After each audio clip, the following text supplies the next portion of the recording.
Welcome back. I'm going to let you do that by yourself.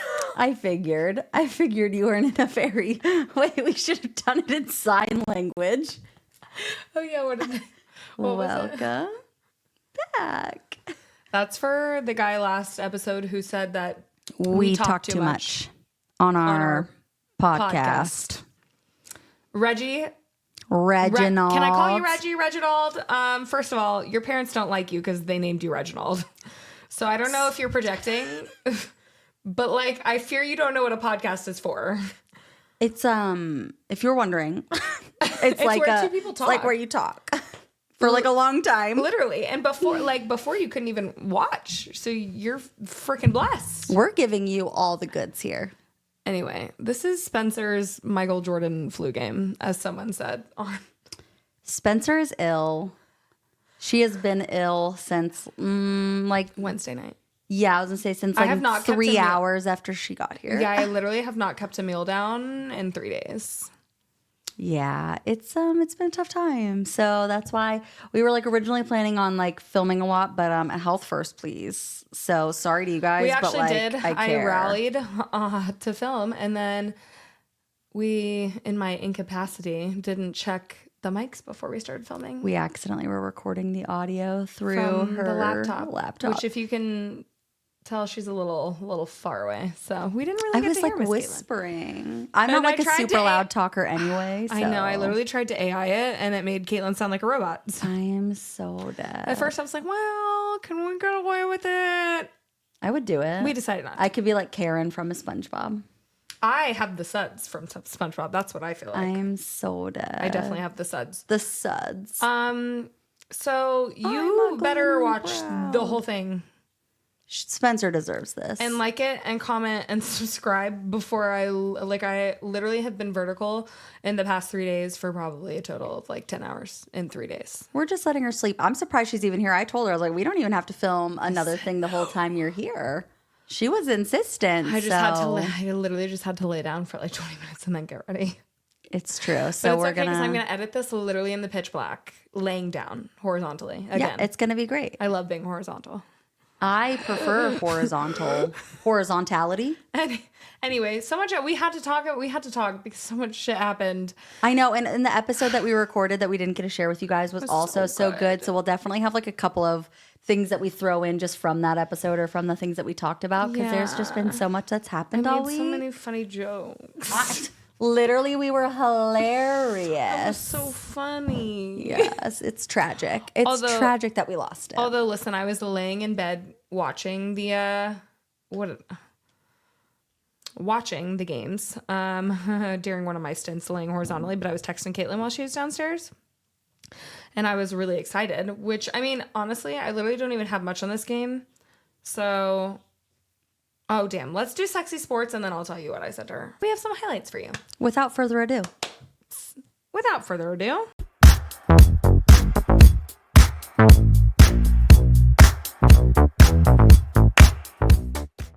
All right, friends. This one's a good one, man. If you just have to, when you start watching, you got to watch Pods, who's number 2 in the top center.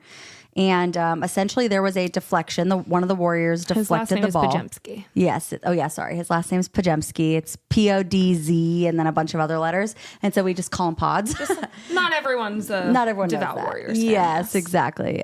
His last name's Pajemski, but he's number 2 in the top center. And this is like the coolest assist ever. It's so incredible. It's like an accidental assist. It is. And it's amazing how it ended up working out. There was a deflection on the Warriors, and then just watch Pods in the top corner. Good help defense from the Warriors. He literally threw that behind his back, and Kuminga got it and dunked it. It was like a perfect lead pass. Literally all the way from the corner. Yeah, absolutely insane. Like how he threw that backwards and got it all the way up court. It's amazing. I love that for him. Okay. So this one we just wanted to throw in here because we always talk about how excited we were when CP3 got traded to the Spurs. We were really excited to watch Chris Paul to Wemby dunks.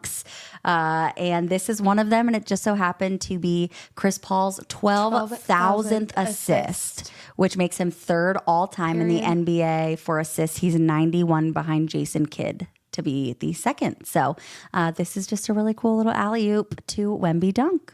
Nothing has changed in the standard being the standard. I walked in. And it's just like, when you're Wemby, you just get to put your arms up there and catch them. 12,000th of Chris Paul's career. It's just perfect. He's great at those alley-oops, so great at ball placement. He always crunches an it. ET ass. Oh, for sure. Wemby really is. Investigation to aliens. No, literally. What are they feeding you in France? There's something in the water. The French water. This goes along with... I was texting Caitlin because if you know me... Can we talk about the tweet yesterday? So I was hating because Joel Embiid was doing terrible and so was Shea. And like, if you know me, you know I dislike them greatly. Those are like her two, Probably, two of her most hated Giannis players. are like literally two of like my very least favorite players. And someone goes, Spencer, with her last ounce of energy, using it to hate. No. And what I had to say was, first of all, it's very exclusively to players like them. And also, it's just a friendly reminder that your MVP couldn't touch my MVP with a 10-foot pole. Okay, besties? Especially with the whistle differential that they get. So anyway, I texted Caitlin and I said, Shea has had 0 free throws in the entire first half. God is real. And he is whatever name the refs are right now. And then I go, 4 from 11. I'm healed. My nausea's evaporating. 4 from 12. I'm so giddy. Call me Josh. I hate you. I don't know how people didn't appreciate that, though. It was so good. So funny. I'm so giddy. Call me Josh. I have bars. Even in hilarious. Even with the suds. Even with the suds. So if you didn't know, Shea did not have a single free throw, an entire first free throw attempt or free throw. And he only had 9 points. And an entire first exposed. Half. Oh my God, that was easily one of the best days of my life. Honestly, like even getting married at this point, I don't think would top that. I'm so dead. I'll be sure to let your future husband know. Shea ended up with 28 points and ended up with 4 free throws. But yeah, originally the whole first half he had 9 points. And it was so delicious. He ended 44% from the field. Whatever. I don't care. I am only going to pay attention to the first half because I'm so dead. It fed me. It made me feel great. It fed into her agenda. Yeah. So if you didn't know, the Thunder did beat the Suns 99-83. We were talking about that. A lot of underperforming teams yesterday. Yes, there were several teams and just several games too where both teams were under 100. And while we're talking about the Suns OKC game, 83 points in an NBA game is abysmal. Listen. It's insanity. Their top scorer was Josh Okogie with 15 points. And that was 2 games in a row, wasn't it? That he was the top scorer? Yeah. Yes. And listen. Devin Booker was 2 for 10 with 8 free throws. So he ended with 12 points. Well, here's our next agenda for the Suns, though, that we've been talking about. Where? Let me find it. Oh my God, do you have a little thing for it? That's so cutesy. Yeah. I'm so loser. Okay, listen to this. So we've been talking about how the Suns have been like back and forth, literally like trading off who they're benching. Like they will literally be like, for all right, center. Yeah, for center. So they'll be like, okay, Nurkic is playing like ass today. So we're going to bench him and put Plumlee in for 25 minutes. And they'll be like, okay, Plumlee's playing like ass. We're going to bench him and put Nurkic in. Yeah, they've been doing that all season, just literally trading them out. And yesterday, I just thought that this was absolutely insane. Nurkic played for 30 minutes and he had 4 points, all from free throws. He was 0% from the field. 0 for 7 from the field, 0 for 3 from 3. And then was 4 of 4 on 3. 4 for 8. Oh, sorry, 4 for 8 on free throws. Okay. Abysmal. And he had Plumlee 8 rebounds. Yeah, Plumlee didn't even play. I'm like, how do you, if you're going to be trading off benching these guys, like send out Nurkic, put Plumlee and let him try. I missed this so much from what I said, so I have to repeat it because I said on Friday on our episode that we didn't end up putting out that Nurkic and Plumlee are like it's death by like either choose your death, stabbing or shooting. Yeah, stabbing or shooting. Like one of them is a slow torturous death, and the other one is just like quick and painless. Just either way painful. they suck. Yeah, I mean they suck all the way around. They both are just so awful, and it just cracks me up though because like what did we were talking about before the game started who we thought was gonna win, and I said that the Suns were going to win. She said the Suns were going to win because the Thunder don't have a center. And I said, bestie. Neither do the Suns. The Suns don't have a center either. Okay, well, you know what? Here's the thing, okay, is that like OKC, like physically has 3 centers that are out, all right? You're the Suns. You have 2 centers. What are you doing? What are you doing?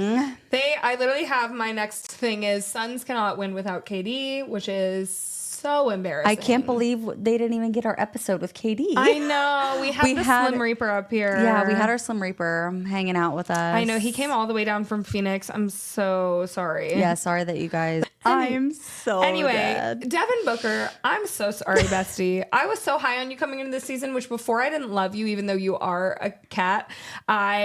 You were redeeming yourself in my eyes because of the Olympics and because of the ability that you had and willingness to take on a role, which I didn't know if he could do. He had the worst plus minus, which again, like plus minus can sometimes be overrated, in my opinion. Like I'm not. I feel like it doesn't always show the picture. Sometimes it helps story. And sometimes it makes sense. But yeah, it doesn't. He was the team worst with a minus 29. Like they lost 20. That means if you don't know and you're watching us, the plus minus just means how many points like were lost like or with them or gained with them on the court. And so it like changes, throughout the game, of course, through the stints that they're in. So through the entire game, it means that when he was throughout the entire time he was on the court, none of the points that were scored helped. It was a total of 29 points was lost while he was on the court. I mean, both it was teams, a net minus 29. Obviously, we talked about like both teams were like not both.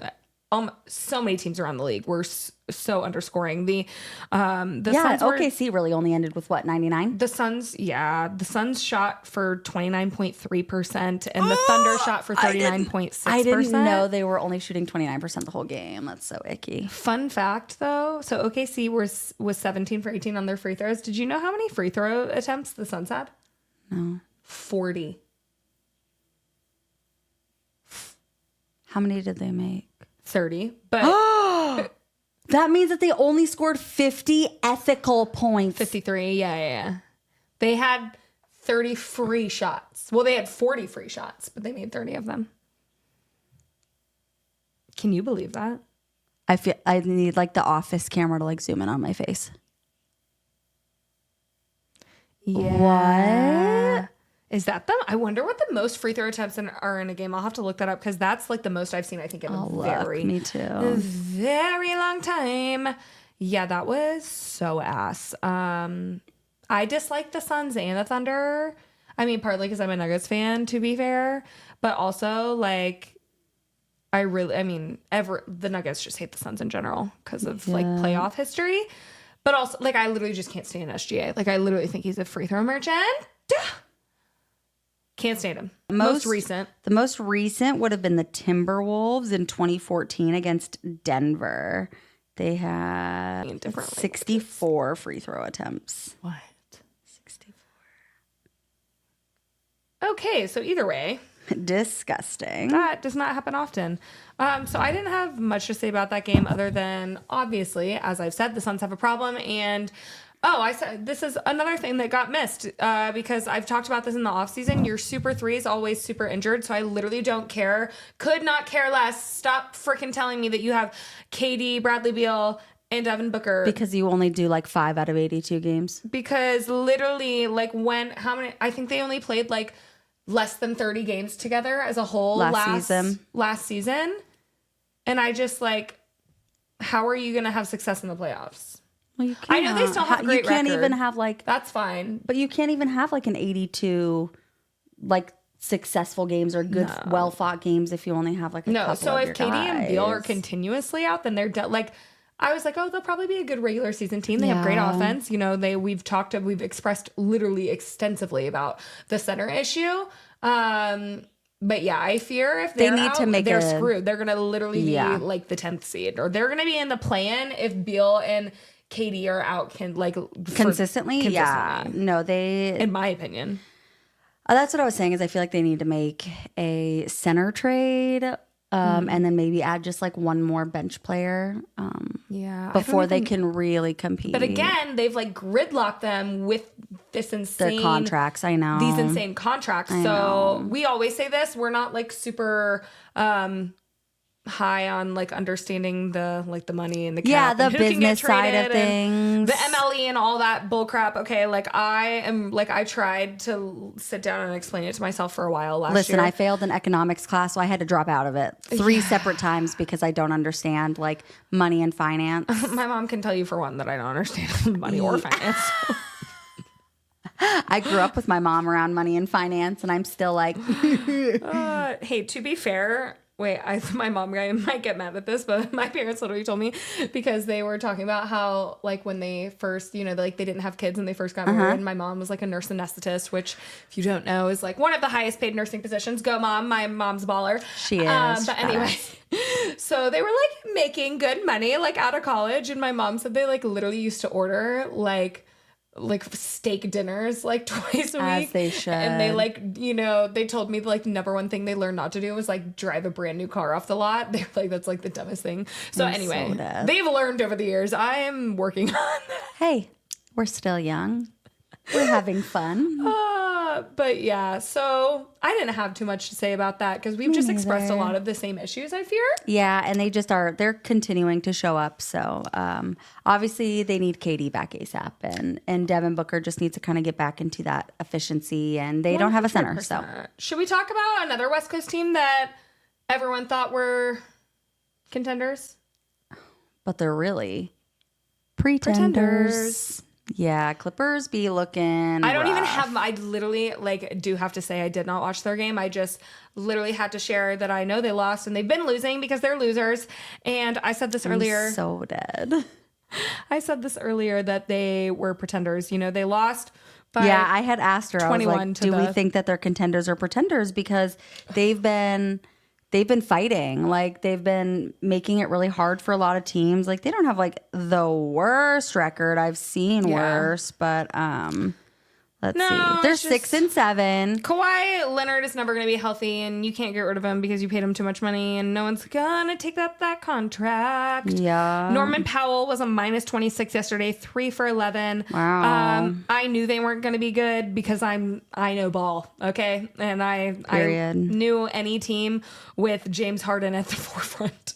Well, and we've been talking Mr. No Rings. We've been talking about Norman Powell too, because Norman Powell had an exceptional start to the season. Yeah. Like, literally every team was like, Congrats, you played why are 4 we good getting games." why are we getting beat by Norman Powell? Like, by himself, he had an exceptional start to the season. He's definitely been slowing down, and because of his exceptional start, I think that's where they got a lot of their wins. Was Norman Powell was dropping 26 to 30 points, and that's helpful for a guy like James Harden to have someone like Norman Powell or just anyone else scoring that many points next to him.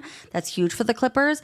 But like, if you look at their game, this was their game from yesterday. Literally, they don't have a lot. So let's see. Dunn 13 points, Harden 21 points, Coffee 10 points, Zubats 6 points, Porter Jr. 15 points, Miller 11 points. Jones, How many times do I have to say it?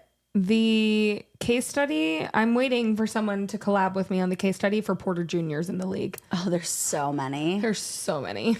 That means that there's like a lot of Porter dads. Yeah. Oh, who's like Grandpa Porter that's like busting out all these boys? But none of them are related. I know. That we know of. Well, they've got to be like third cousins twice removed, like plus an aunt or something like that. That's so real. Yeah, like you never know. That. Derek Jones Jr. 2 points, Bones Highland 7 points, Brown 5 points, Norman Powell 8 points, Jones 4 points, Terrence Mann 2 points, Batum 0 points. I will say the Rockets have started to put some things together. Alperen Şengün is great. They are. They beat the Nuggets asses last year. We could not beat them in the beginning of the season. Şengün had a triple-double last night, 16, 10, 10, 2 steals, 2 blocks. He was a plus 38. Fred VanVleet, which he's a great offensive scorer. He was a plus 39. Dylan Brooks, who I dislike a lot, was a plus 37. And Jabari Smith Jr. plus 31. So they played really well. They were really efficient last night. For the most part. And they've been getting better. Like they're 9-4. You know what? I take back the efficiency. Are they bad? Şengün was okay. So this is where everyone was comparing Şengün to Jokic last year. Yeah, he ended with 3 for 9 from the field and 9 from 10 from the free throw line. Jokic would never, because he would never go to the line that many times. No, my thing is like with the Rockets is that they're like a really young team, and for the most part, I would say besides a couple of their guys, for the most part, they're pretty homegrown. And so, like my thought is that it's going to be kind of cool. Like I would say in the next like 5 years to kind of watch the turnover of good teams to bad teams. Yeah, because like in a few years, we're probably going to be seeing like the Rockets, OKC, the Wizards, the Magic, like all of these homegrown teams that have been rebuilding and are rebuilding the right way. I mean, that's exactly what happened to the Nuggets. Exactly. Yeah, exactly. And that's we just literally like, drafted Nikola Jokic during a Taco Bell commercial, besties. Literally. It doesn't get more homegrown and humble than that one. Yeah. And so I just, that's like the kind of stuff that like I really like. Like you can see these teams finally putting it together. Spurs will be great. All these teams that we've been watching be really bad, minus the Jazz. I haven't seen them do anything. But, like I said, like Wizards, Hawks, if they keep growing the way that they are, like just, keep on building on their younger guys and everything, they'll be good. It just takes a while. It does. It takes a while. And I feel like Rockets. It usually does end up working out well. Right? The Magic minus Paolo, poor Paolo being out. But like they've been doing so good. They've been building it kind of like from square one too. The Wizards obviously have like. They stole KCP, but it's fine. Actually, I think he was a free agent and we didn't offer him enough, but either way. Still. But yeah, so I'm excited for that. Who's not doing too hot? Orlando Contavious, Magic. which is fine. You look so happy over there. Are you happy scoring 0 for 3 from the field? He probably is. Probably went to Disney right after. Fair. He said straight to Disneyland. He put his paycheck in his, and his 7 children. They have so many freaking kids. I love that for them. Let's move on. Must be nice. Let's move on to the Nuggets game because I don't want to talk about it long for once. Never thought I'd hear the day when I say that. I just, look, I am mortified by this game. I'm mortified by the effort. That's what I'm saying. Listen, if I wasn't nauseous enough, thanks. No, you guys are really like pat yourself on the back. Stuck it in her and twisted it. Pat yourself on the back with that one. Oh, I should have played the gif of Jamal Murray patting himself on the back in the locker room. Dude. Okay, like I just want to say, if you did not watch this game, literally go watch any quarter. It doesn't really matter. If you want to watch the fourth quarter, it's even worse. Literally, they were jogging half of the time. The Nuggets are walking the ball up the court. Allergic to a lead at this point. Allergic. They think it's going to give them the plague. It probably will. I think it might. I think rebounding might give. The Nuggets had 1 offensive rebound in the entire first half, and I believe they only ended up with 4. They ended with 5. They had 4 in the second half. And 2 of them were mistakes. They weren't boxing out and going for it. Like, it wasn't like, ooh, nice board. It fell in their arms. Yeah. No. They ended 0 effort. I'm like genuinely embarrassed. And while it says we had 33 to their 39 defensive rebounds, it did not feel like that, especially in the second half. No. They. How you doing, hun? They could not grab a freaking rebound to save their life. It was such a piss poor effort. We did not have Jokic, obviously. We did not have Michael Malone. He was watching his 2 daughters in like a state championship. Their state volleyball championship tournament, which a lot of people were saying we wouldn't have been able to win anyway, because I think he would have, if we would have won, he would have passed, I think, the previous coach that had the longest wins, the longest amount of wins as a Nugget coach. And so even if we had won yesterday, it still would have gone to coach, even though he wasn't there. And so people were like, the basketball gods weren't going to let that happen. No, it was like just it was disturbing on so many levels. We didn't even play DeAndre Jordan. Which is insane, because if you didn't know, Nikola Jokic didn't play yesterday, and we only have two backup centers. I wouldn't even say Dario Saric, not a center. He's a 4. Zeke Naji is a 4. Yes. Our two most backup centers are not centers. Yes, and DeAndre Jordan is the only actual other center, and I get that he's like our deepest bench guy. We all know he's been this is his 17th year, I think. I don't care. Why are you taking up a roster spot if you're not playing in moments like this? Well, yeah, they should have put him in. David Adelman was like, you're going to see some interesting rotations. I was like, clearly, because Dario Saric started. And I will say, it wasn't awful, as he has been. And I was kind of happy. Like, they needed... I saw him drain a 3. I was so proud. After bricking like 2. I was really upset because, like, Jamal was passing to, like, the players that, like, don't really have it going. And I was like, I know it's, like, you, like, have in your mind you need to be the facilitator tonight because you are, like, second best player. I don't know. When was that? Don't remember. The championship run? 2 years ago, yeah. But he was passing, like, up. And I know they were doubling the F out of him, okay? But they weren't doubling the crap out of him the entire game. Like, there were so many times that he could have taken a shot and he was just bricking it. And, like, the tough shots that, like, our Jamal Murray is known for, like, he doesn't make anymore. It's literally so depressing. I think he was 6 for 16, 41 minutes, so lackadaisical. I will never forget when Chris Marlowe, who's one of the Nuggets announcers every game, was like, oh, okay, this is in the first half. And I tried to find it, but I can't, like, record it on my phone because it goes black or whatever. Yeah. Anyway, Chris Marlowe was like, okay, like, Nuggets have a chance at a fast break. And he just walks. Oh, it Same thing. Made me so mad. Same thing. 2 minutes left in the game. We're down like 5. He literally walks. Doesn't even, which he usually jogs, which is already awful. Yeah. Like, if I have to see you jog one more time, I want to see you jog your ass to another team. I'm like, No, literally. Go anywhere else because what is that effort? Oh, it was abysmal. And like, so here's the thing is like, I get it. It's the NBA Cup and not all teams are like really as into it as they should. I'm sorry. You're in the NBA. You should be a competitor. You're a competitor. Do you know should play games? That's what I was going to say. You should play every game to win. And this game was against the Pelicans. So like if you're a team, the Pelicans without literally 6 major players. Yes, and you're in the West. And the West, as we know, is a very competitive conference. It's obviously the most competitive of the two conferences. And so games like this earlier in the season are very important for tiebreakers for seeding at the end of the season. Literally, if we remember the last couple of games of the season, there were so many different tiebreakers and so many different ways that the seeding could have ended. The standings between the Nuggets, Thunder, and Wolves changed, I think, like 3 times. Yeah, like 3 or 4 times. Week. Yeah.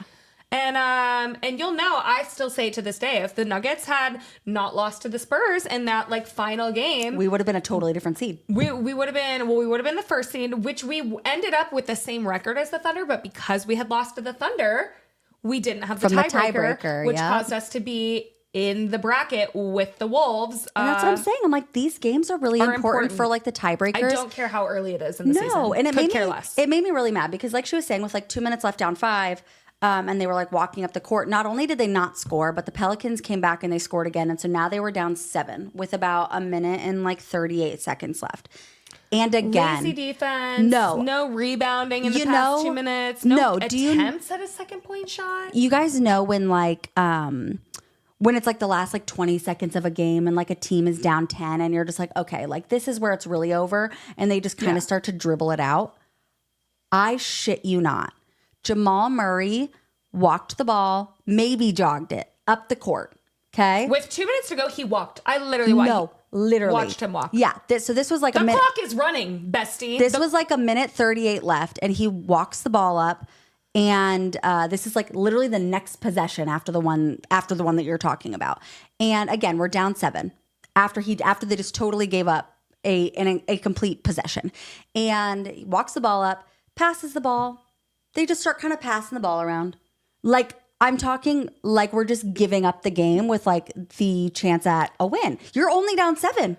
Do you know how easy it is to win? I've seen Warriors lose 11-point leads in that time. The people that should be having the ball on the Nuggets without Jokic in that situation are Jamal. The only people that should be taking a shot are Jamal Murray, even and if PJ. He has been, and Michael Porter Jr. Mm-hmm. Michael Porter Jr. had 22 points He did his job. He did what he could have done.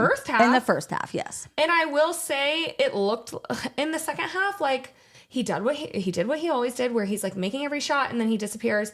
And I think it's like a combo because, you know, a lot of people are like, well, it's his fault. Like I think he only had like 6 field goal attempts in the second half. Yeah. When we're down to a shitty Pelicans team and you made literally every single shot in the first half, like, you should be, like, they should have been passing to him, first of all. Like, that's why I'm saying I think it was a combo. Yeah. Like, the young guys were trying to help out, but I'm like, just give the ball to Mike. Like, Feed the hot hand. That's what they just need to learn. And I hate when they do this to Mike. Like, I know it's a combination. Like, you have to demand the ball. And it just looked so good when he was in the first half. Yeah. And so, you know, I kind of blame both, like, him and the team. I'll say that, like, MPJ, CB, and PWAT were, like, my 3 that were like the only people that really seemed to be like keeping us in the game oh, 100%. at all.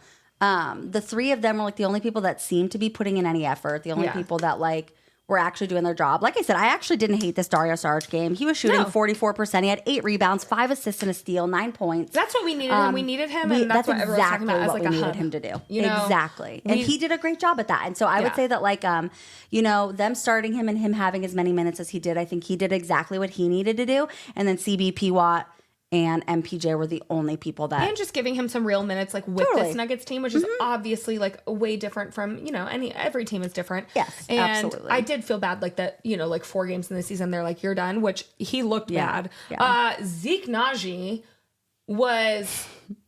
What was he? A negative...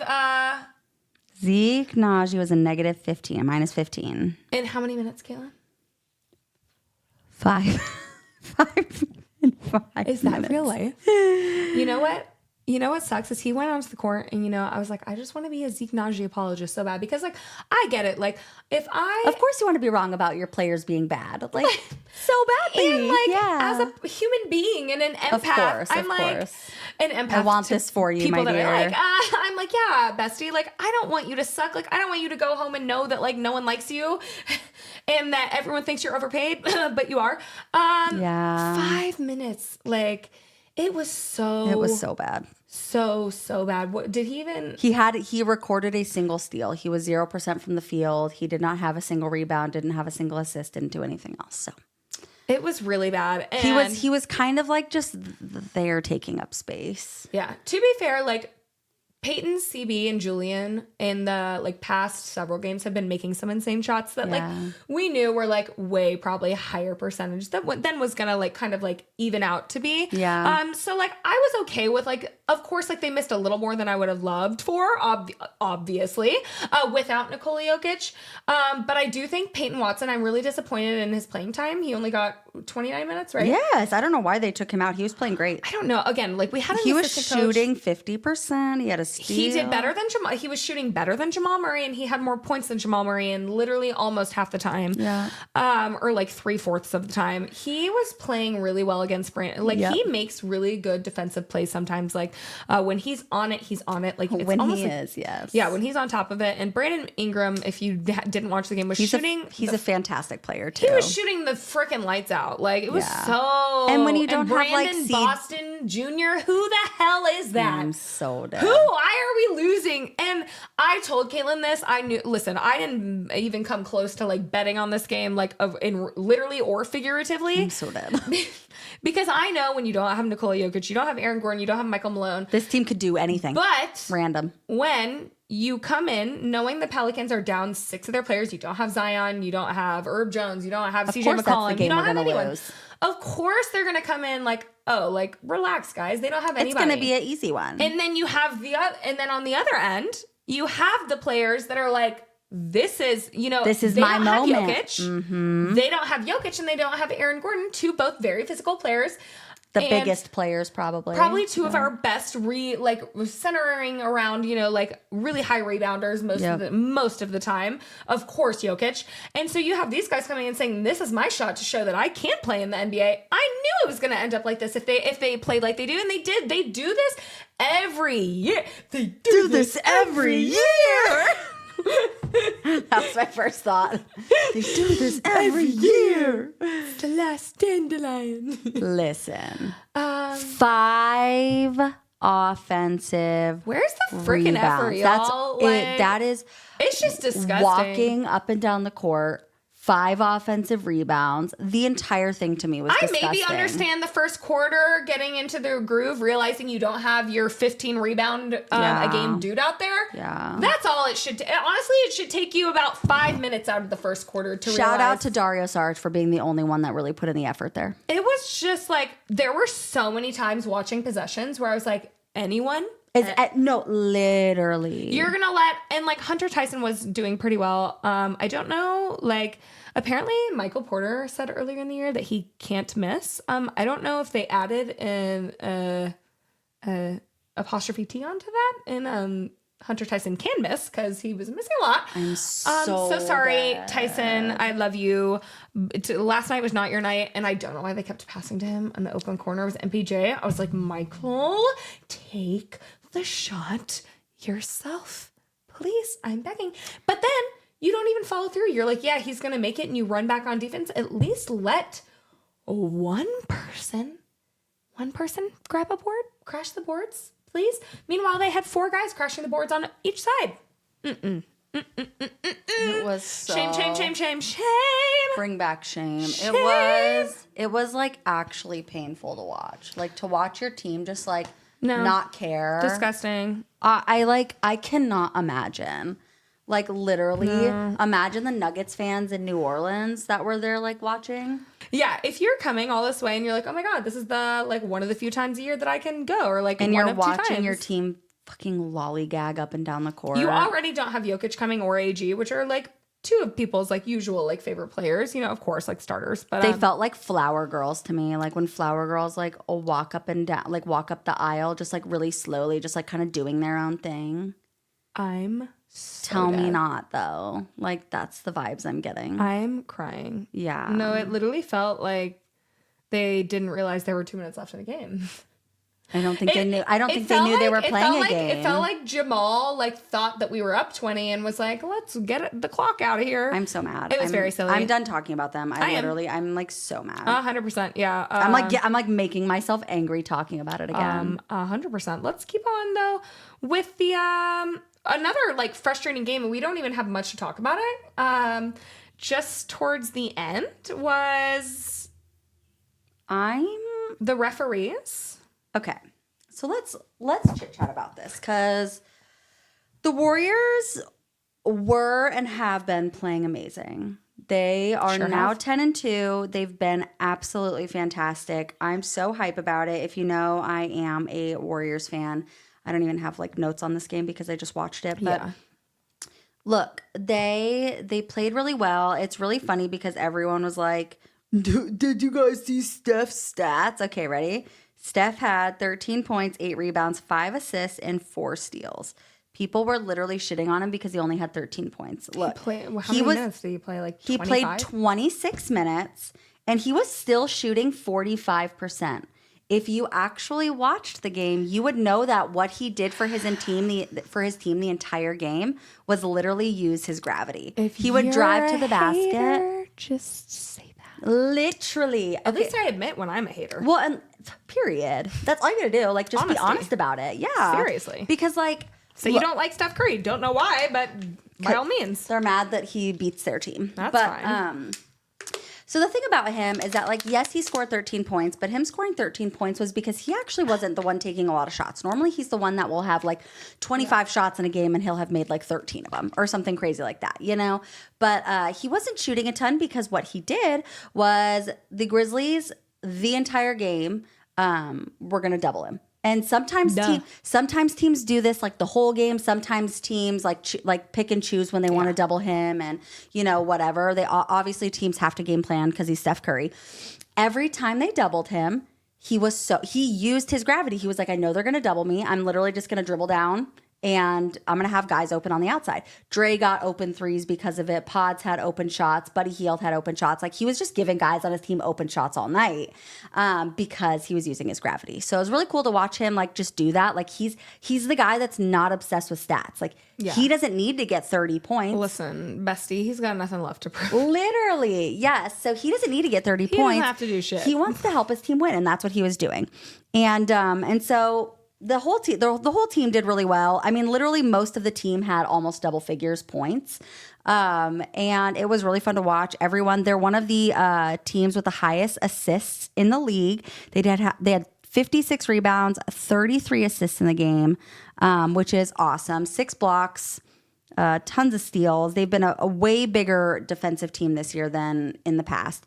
But so you come into the fourth quarter, Warriors are up by like 20. Okay. And literally until 2 minutes to go, by the way. Yeah. No, not even joking. They had such a big lead. Okay. And like, I hate being like, I don't want to be a conspiracy theorist because I'm not a conspiracy theorist, but it's just funny to see like people talk about it. There was a young ref who is not like a super well-known ref or anything like that. And with a few minutes left in the game, they started just making the craziest calls. Crazy like calls. Draymond got like 2 texts and was sent out. And like, listen. And he wasn't even on the court anymore. I'm not Draymond Green's like cheerleader or anything. Oh, me neither. I don't. So like, for that to happen and me to be like, why did he, like, what happened? Yeah. Like, and you were like, I don't know. I was well, like, and he's like, so here's the thing. And like, I rewatched the whole fourth quarter this morning because I still was like, what did he do? Yeah. And like, I will say, if you're watching this and stuff like that, because a lot of people are gonna talk about it, and I'm so with you. There was a play that I really did not like watching him do. Let me also add that. Was it the Zach Edey one? Yeah. Okay. Let me just add that they upgraded it to a flagrant, by the way. There was a play where Draymond Green was on the ground and Zach Edey was like running back on the other end of the court, and Draymond Green like closed his arm around Zach Edey's ankle.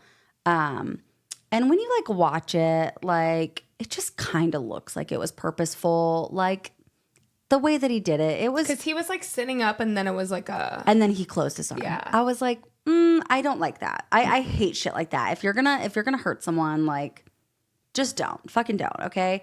And so that was really stupid. I totally get that. But like at the end of the game, with these texts, literally I've never like seen. He's gone, by the way, and like the Grizzlies missed one of the like throws, so like it wasn't even about like that. I just thought that was weird. But yeah, they kept calling the most ticky tack. Oh, I mean, ghost fouls. Literally, there was nothing happening, and they kept calling these fouls. And literally, the Grizzlies just sat at the free throw line for like the last like 3 minutes of the game, and the Warriors only won by 5. And you know, like I watch the Warriors, and I will admit the Warriors have always been very big on giving up leads at the end of a game. This was not one of those times. No, and like mind you, with a minute and a half to go, they were still up by like 12. Mm-hmm. No, so, like, and they just literally kept calling. Fouls. Like, let it be over, bestie. Like, yes. And like, okay, so this is what I thought was crazy though, was that the Warriors, the spread was 7.5. Like I said, I'm not like a big betting person either. I'm not like a big conspiracy with the refs and the betting. Me neither. But I just thought it was funny because this is a newer, young ref. Yeah. And the Warriors spread was 7.5. No, don't love it. And doesn't look good. And the Grizzlies barely covered only because they literally kept getting to the free throw line like for an entire minute and a half until they ended up losing by 5. So like, I mean, the what's it called? The refs ended up obviously giving it up, and the Warriors ended up winning by 5. But like, it was a really, if you can watch like the fourth quarter of that game, it was a little crazy. Draymond Green, after his, can we show Buddy Hield? Oh my God, yes. This is the funniest thing in the entire world because, again, this was one of those, like, are you effing serious? This was a Buddy Hield moment at the end of the second quarter where he got called for a foul. And it's so funny. I love this shit. Well, you just have to look at his face. I'm not even fixing the screen. Nope. And like it's so funny because the refs go, that's me when I've been personal foul on you, and they point to him and he just throws his body on the ground. He does personal foul on you, and Buddy Hield just goes and just throws his head on the ground. It was so good. That's me after trying to eat a singular bite of food and throwing it up for the past 3 days. So good. Literally, it was so funny. He goes on you. Yeah, so we didn't have too much to say about the game. It just, again, as the banner says, the refs tried to give them a fake comeback. It was despicable. despicable. It was embarrassing. Like I said, I'm very big on admitting when my teams suck. 100%. And like when we love accountability. That's why when you guys are like, because like we say shit about Jamal. our own teams. Yeah. That's what I'm saying. If I call out Jamal because he was walking up the court down 5 2 minutes ago, he earned it. Max contract player where? Yeah, BS. 50 million what? 50 million to do what? Disgusting. Look like you're moving in slow motion? I didn't know you were Kyle Anderson last time I checked. Literally. At least Kyle Anderson's been making his shots. I also just want to say that I still love Jaren Jackson Jr. He's one of my favorite players to watch, and he's really great. I miss John and Morant. I was going to say, and I can't wait for John Morant to get back. I really like watching Ja and Jaren Jackson Jr. If y'all have been watching the show, you know that he's like one of my like absolute favorite players ever. And Zach Edey's doing great. I really like watching him play too. He's gigantic. How you doing? I'm scared. Should be. Anyway. You said should be. We've got 2 more teams to talk about in the West, and then we'll move on to the East. But LeBron has 4th triple-double in a row. Which is his, the longest stretch for triple-double in his career. Jokic does that in his sleep, but anyway. I'm so dead. And they weren't playing the best, and they've now come back to win 4 in a row. So that's great. They don't look like the threat they did in the beginning. But. Yes, they've won 4 games straight, and before this 4-game stretch of wins, well, if you're not winning when LeBron's getting a triple-double, LeBron is going to literally lock you in his locker. I don't care if they even have like old school lockers or not. He will find a locker, shove you in it, and lock you in it, okay? So they won. Anthony Davis also had a monster game, 40 points, 12 rebounds. I'm really glad to see him obviously back and healthy he's still. He's playing he's phenomenal. a Kentucky Wildcat. I haven't always loved him. But he has been having like, for the most part, in the past couple games, he's like starting to come back. He started off really strong, and then it felt like it dipped, and I was like, okay, yeah, MVP my ass. But he can be a good player. He's not going to be an MVP, but good for you. No, he's amazing, and he still like is someone that's going to be probably running for DPOY as well. He's averaging like a steal and 2.5 blocks per game. He's obviously a monster at the boards, grabbing rebounds like crazy. He's a great scorer. He's someone. Him and LeBron are like a great fantastic duo. They're so good together. Yes. And I don't know, in my humble opinion, it's no wonder all of the guys that played on like Team USA over the summer, or just like even in the Olympics, besides like Joel Embiid and Tyrese Halliburton, besides those two, like they're all having incredible seasons. Like LeBron, AD, Steph, like I feel like they like really took it seriously. Especially because you were just like playing with the best all summer and like training with the played best against the best all and like summer. You didn't really have time to get out of shape because you were playing the whole summer. Exactly. Yes, they're all very in shape. So I feel like those durable guys, like the guys that aren't injury prone, it was great for them because huge for them. Yeah. I did have to show this one clip. Dalton Connect. Yeah, so Dalton Connect was inbounding the ball. Obviously, they played the Spurs last night. Dalton Connect was inbounding the ball, and LeBron, for whatever reason, was sandwiching Wemby in between him and Dalton Connect. And he gets really pissed at Dalton Connect because Dalton Connect tries to pass to him. And it's just deflected straight out. Obviously. Yeah. And so, obviously, I'm just going to show it real quick. So, here's him yelling about it. So I'm Watch like, Dalton, number it's really 4. quick. I'm so sorry, but yeah, I mean, and now you see LeBron bitching, moaning, crying. But look, Wemby has like 10-foot arms. How are you supposed to know Wemby? Also, standing in front of me, you got to bounce. What I have to say too is that him bouncing the ball there wasn't good. No, Wemby could have put his arm down anyway. And also, like, are you going to talk to Bronny like that? Like coach the rookies off the... We didn't get to talk court. about it. We didn't about Bronny. That's okay. Bronny is not playing in away games, if you didn't know. Bronny's getting special treatment. He's only playing home games. They won't let him. Bronny's getting special treatment from his daddy. Yeah, his dad made a few calls. His daddy said, "Not my son. My son's not traveling to wherever they play. I don't even know where the G League plays." My dad said that there's too much dirt on these bus seats. My dad said I only fly private. Yeah, he's sending me a private jet. I'll meet you guys there. No, Bronny, I'm so sorry, but like the fact that you're allowing your dad to do that, you're a grown man yourself. So I honestly have no respect for it. If you have any shame at all, you would be traveling to those games. Any respect for your teammates. Any respect for yourself or your teammates or anyone. Like if I were his G League teammates, I would be furious. I wouldn't even like. And first of all, like, do you think you're better than them with your what was this? It was 5.6 rebounds, 3 assists, something crazy. No. It was 5.3 rebounds, 6 turnovers. I think. Oh. He had 6 points, 2 for 9 field goals, 0 for 4 from 3, 5 turnovers. So, like, as if you think you're better than everyone, and like you're just letting everyone know that like you can do whatever you want. You have guys putting up double doubles and triple doubles every day in the G League, so and you're just not better than everyone. I don't care who your dad is. I'm actually not gonna go to the away games. That sounds like a waste of my time. Like, how about you hop on that team bus and head on over to Fort Wayne, Indiana, you little B word? Okay, I think you're going to be just fine. And, like, might as well. Okay, like, I guess we'll just go ahead and announce that Zuri and Bryce have actually, they don't even have to go in the draft. They're already on the Lakers. They're already actually in the NBA. Yes. Zuri is the first female basketball player in the NBA. I love it. In the MNBA, the men's NBA. I wanted to mention LeVar Ball because he came out and he actually talked about it well. And LeBron was like, get my son's name out of your mouth.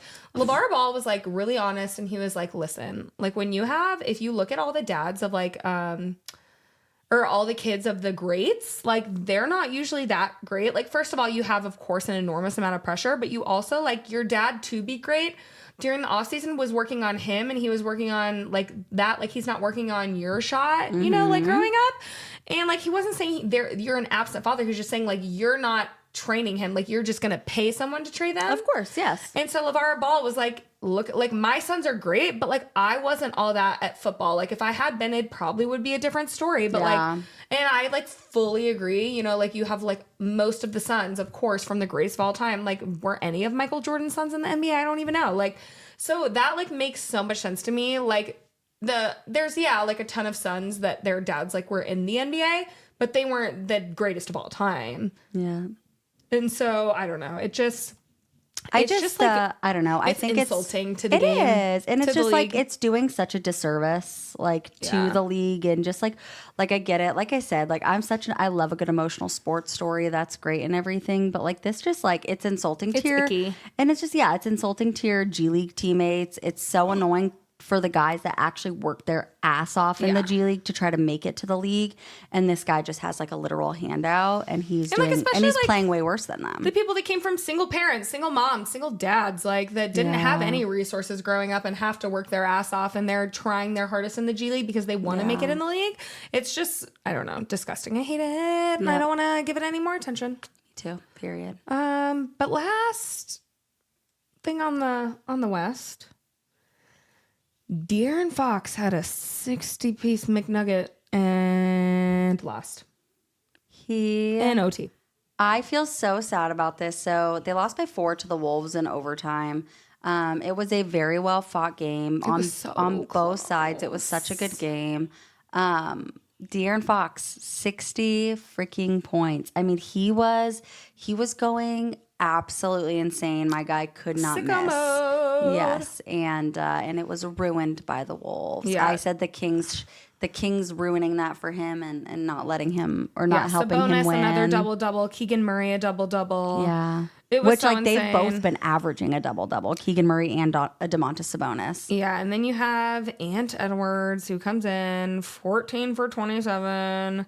6 for 14 from 3. I'm so glad your 3-point shot worked in today's game. But in the first half, it so didn't. I'm not even joking. And in the other game when he was 0 for 9, bestie, yes. I told you were on a perimeter shot ban, and whatever, his 3 ended up sealing the game, so I'll give it to him. No, he was literally 2 for 9 for like the whole first half and then made 4 or 5 in the second half. So it's just super bestie, I get it that you found a new jump shot. If you didn't know, he went on the record saying that he tried Steph, Clay's, and then Dame's and has adopted Dame's shot. Okay, well, you were 0 from 9 for 3 the other day, bestie, so like let's be conservative about it, maybe. Dame hasn't been doing all that great either, so maybe he really did adopt Dame's shot. That's valid. Valid.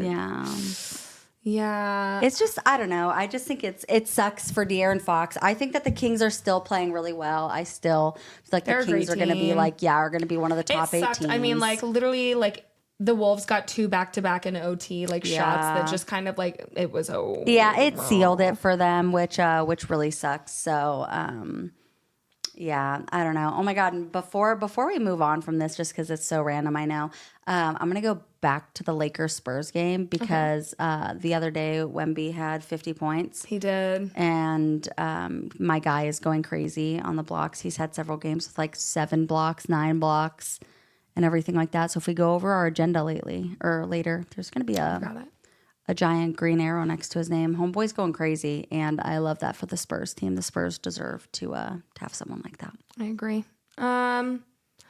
Moving on. All right, moving on. I have a message for the Kyle Kuzma.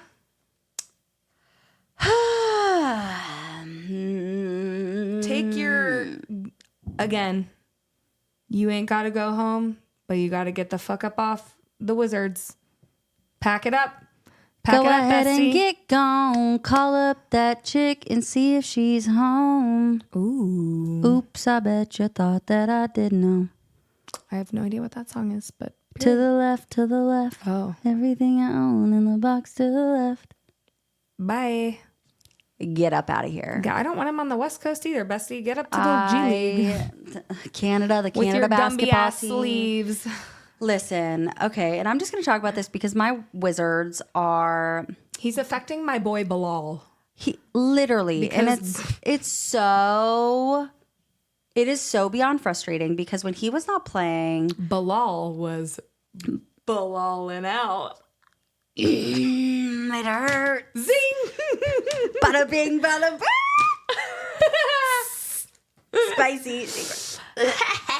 Dad jokes. No, I have bars, Caitlin. It's bars. She's got bars. But listen, the Wizards, we all know that they're in rebuilding mode, okay? They're doing their best. They're out here just vibing, okay? They're giving their young guys these minutes. They're there. But you know what? I love the way that they've been doing it when Kyle Kuzma's not on the court. Because when Kyle Kuzma's not on the court, they have Jordan Poole, Bilal, Bub, Alex Sarr, and Keyshawn, the 5 of them together, just getting minutes and working and progressing and learning and making mistakes and doing better. And they're playing so well. And then obviously you have your bench and the benches. They're not winning, but they're learning. They are, exactly. And you know what? They were winning a little bit when Kyle Kuzma was out. And that's the issue is that Kyle Kuzma comes back in and he's now just taking possessions away. And just essentially providing empty possessions. Yes, he had 24 points, 9 rebounds, 1 assist, 1 block. You're like, oh, wow, that's amazing. That's so cool. No, he had 1 assist and took 28 shots.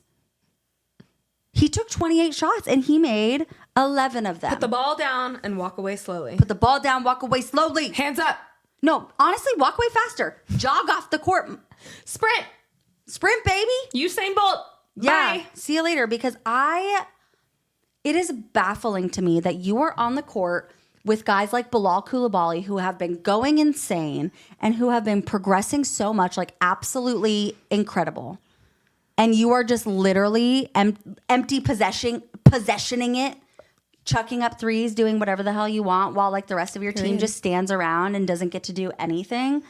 Get off the court when rude. When he's on the court versus when he's off the court, the young guy's stats are literally cut in half when he's on the court. Yeah, that's wild. I mean, it's insane. He's just taking away possessions from them. It is so painfully apparent that he is a hindrance on this team.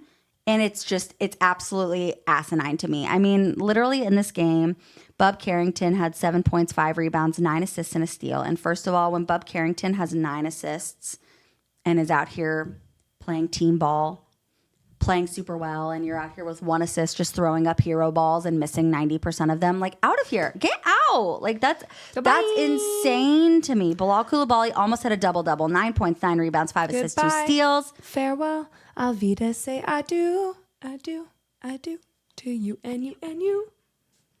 So long. Farewell to you. Bye. Goodbye. Goodbye. That's all I got.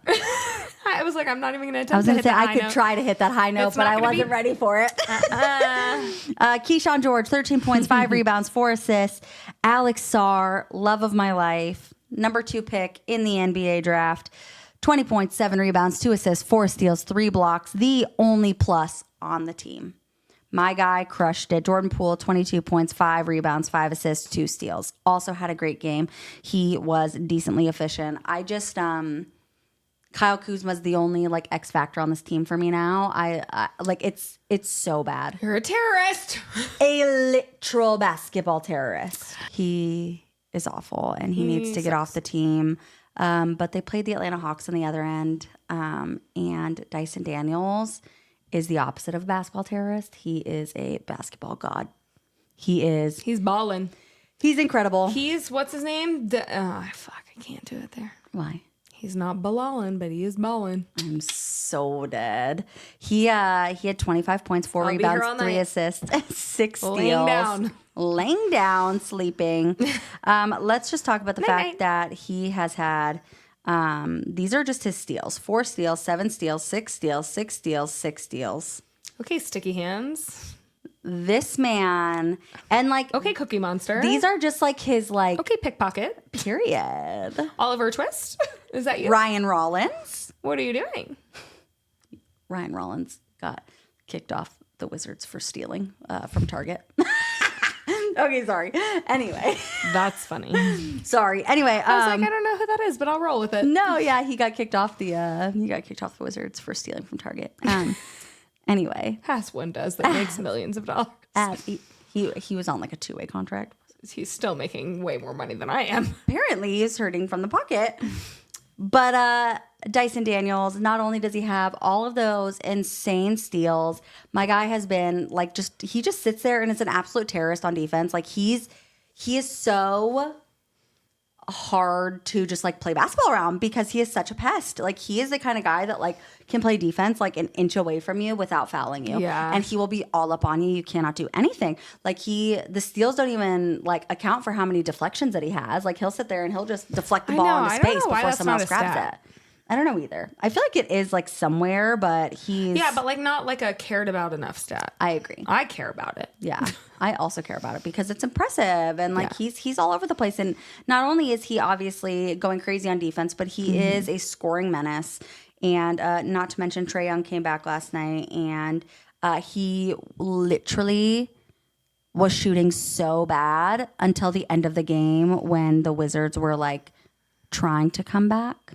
There was like a chance where they could have come back, and then he just like started draining threes, and it was really annoying.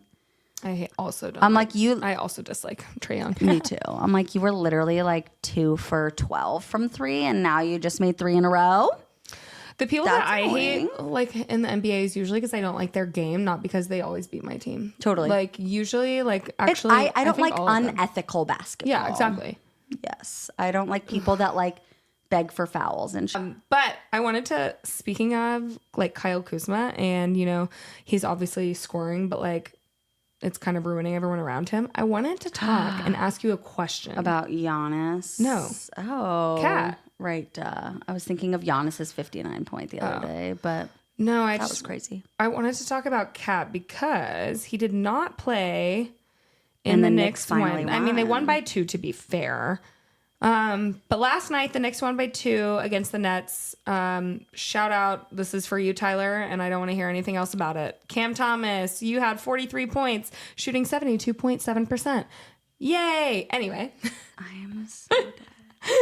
He has been balling. He has been balling. The Nets have not been as bad as everyone have thought. They're the I've been greatest tanking saying team that. ever. I've been saying that they were going to be like a not worst team in the league this year. I think I had him at like 11. I did too, I think. I don't know. But yeah, Cam They Thomas. got some ballers. They do. Cam Thomas has had I get what Tyler's saying when it comes to just like most improved player and things like that, because, you know, he was kind of like a nobody. Like he came out of nowhere and played when lots of people were like injured and not playing last year, and he did great. And now he's kind of going crazy and having several like 30 to now 43 point games. So good for him. But it was not enough for the Knicks. The Knicks beat them by 2. I just wanted to bring it up, and I want to actually know like what y'all have to think about this, because I feel like maybe it has been talked about, but on nothing that like I've been actively watching. Yeah. And like the Knicks obviously haven't had the best start. Like they lost by the Bulls, you know, and struggling by 1. You know, they did beat the 76ers. Then they lost to the Pacers. But that's a 76ers. Yeah, they lost to the Pacers by 11, and then you know they lost to the Hawks. But Cat has consistently been putting up insane games. Like 40-plus point 40-plus point averaging games, 30-plus. Like, he's just been balling out. But I'm, like, almost wondering if it could potentially be, like... And I told Caitlin I haven't, like, studied enough to be able to accurately say if this is, like, the case. But I just don't know if they haven't worked out how to spread out the offense evenly enough. Yeah. 'Cause, like, I don't feel like he's, like, just jacking everything. But the fact that, like... He was averaging 47, but then, like, obviously, again, like, they only won by 2, but they win and he's gone, even though he has been scoring 40. Yeah. Like, they can clearly win without him. So, like, I just don't know if, like, they haven't figured out how to, like, spread the wealth, spread the love. Well, I kind of agree with you. And I don't think he's like Kyle Kuzma, but, like, no, I was just curious on your opinion, like, if you thought that he's shooting too much, maybe, or I don't know. Yeah. So, my thought is that, like, the way that I picture it is that, like, obviously it's amazing to have such a good scorer. It's amazing to have such a good rebounder. You've got someone on your team now. But, like, before they didn't really have that. Obviously they had Isaiah Hartenstein, but Isaiah Hartenstein was not, like, a 40-point scorer. Yeah. You know, he was really great. He was a really great rebounder, really great rim protector and things like that. But he wasn't someone that was going to be putting up shots all night. And so you had guys like Jalen Brunson and Dante DiVincenzo, who like really were your scorers, and Josh Hart and things like that. And so you had like a little bit of a different offensive scheme and a different offensive, I don't know, like play style that you have now, where now you have like a true big, but a scoring big, and you're kind of missing that 4 that like, and like Julius Jalen Brunson Randle was the guy. He was, and like he was a really great facilitating point guard, and like I said, he had Dante DiVincenzo like by his side to just catch and shoot all night for him. And now I feel like their offensive play style is totally different, and I don't think that they've fallen into that yet. So I don't think that they're used to having someone scoring 40 points a game from inside, and then the rest of them are just kind of like, all right, what's next? What do we do now? Yeah, when's it my turn? So I think that like a little, like it is a little bit true. Because like again, like his game that he had 46, he shot 30 times. Yeah.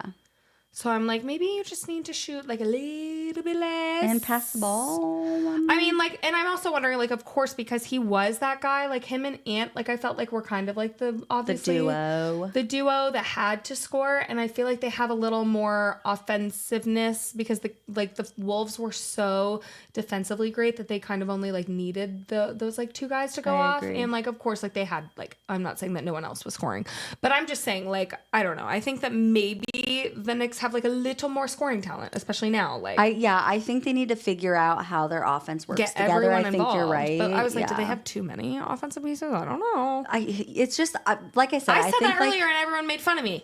No, I think that you're totally right there. I think that their offense is like 1,000% different than it was last year. Yeah, like now, now, of course, you're missing 2 pieces, and you have 3 new pieces in your offense, and like it's just, to me, it's just totally different.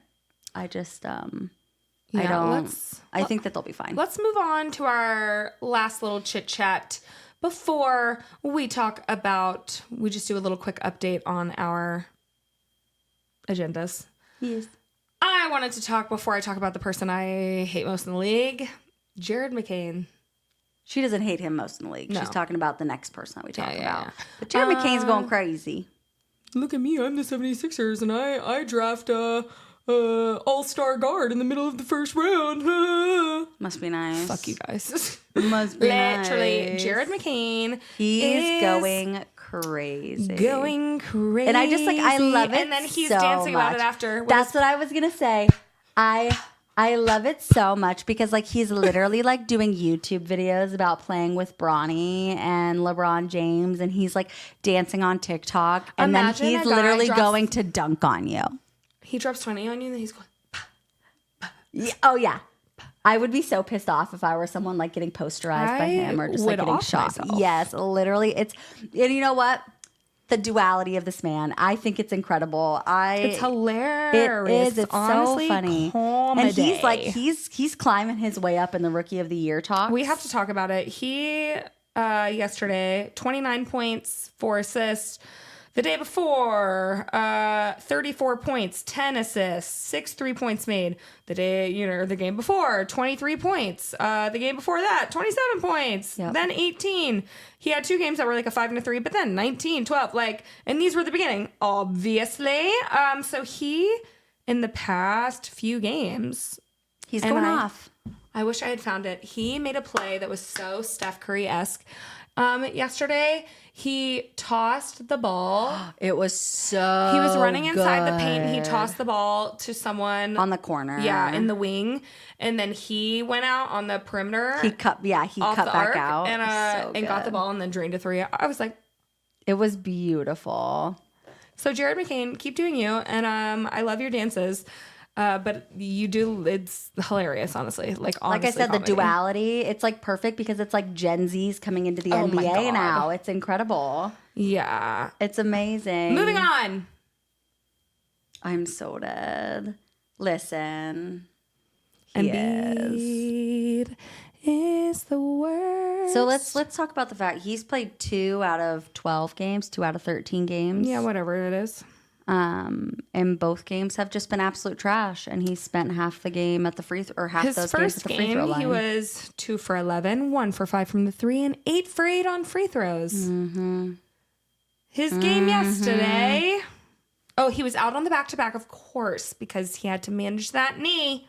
The knee that he didn't play for 10 games for. Yeah, yesterday he was a 5 for 15 from the field, 0 from 5 from 5, 10 for 10 free throws, 6 turnovers.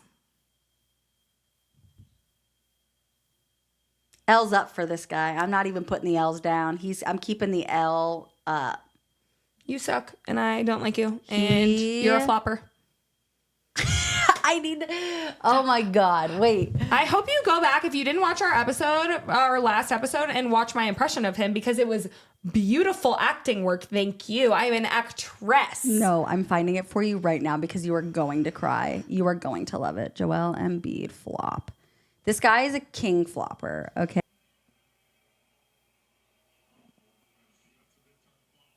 Did you see it? Did you hear him too? That's a big time flop right there. I can't. This man. I've had enough. No, he literally.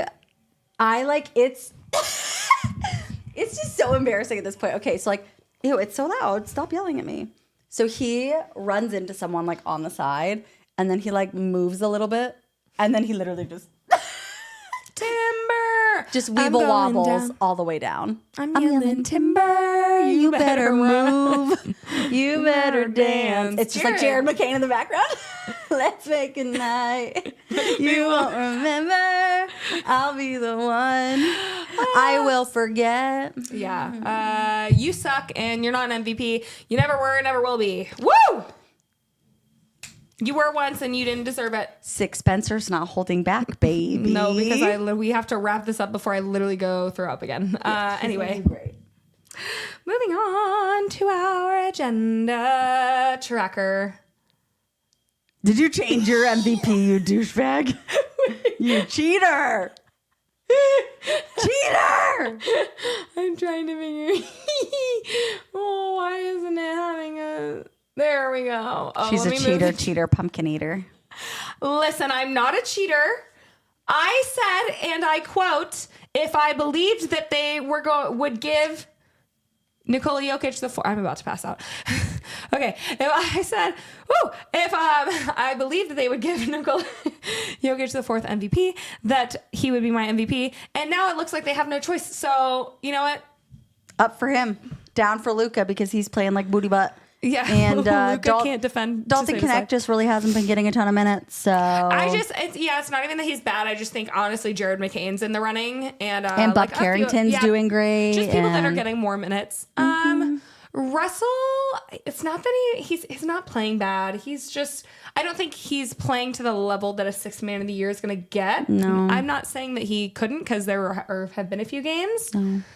Buddy Hield is the GOAT. And then I only put Anthony Davis down just because I feel like Wemby's the only one that's going to get it. Yeah, Wemby's like I said, like Anthony Davis. Anthony Davis has been playing absolutely incredible, and he's absolutely still in the running for DPOY. But man, Wemby literally putting up several games with 2, 3, 4, 5, 6, 7, 8, 9, 10 blocks, like just literally going crazy. Yeah. What are you gonna do? So, I mean, truly, it's beautiful. But we're gonna let Spencer sleep. You guys have been absolutely beautiful. This, I promise you, our last episode that we didn't get to show you guys was so cutesy and funny. Again, Michael Jordan flu game. If you're just now tuning in, I'm like, I imagine all the people that like don't watch the beginning or end of our videos and just like are like, what the fuck is wrong with her? Why is she throwing up? Anyway, yeah, you literally half the time I was burping. If you're new here though, this is Spencer. She's normally a lot peppier and happier, but she's struggling today. I am Caitlin. I have the suds.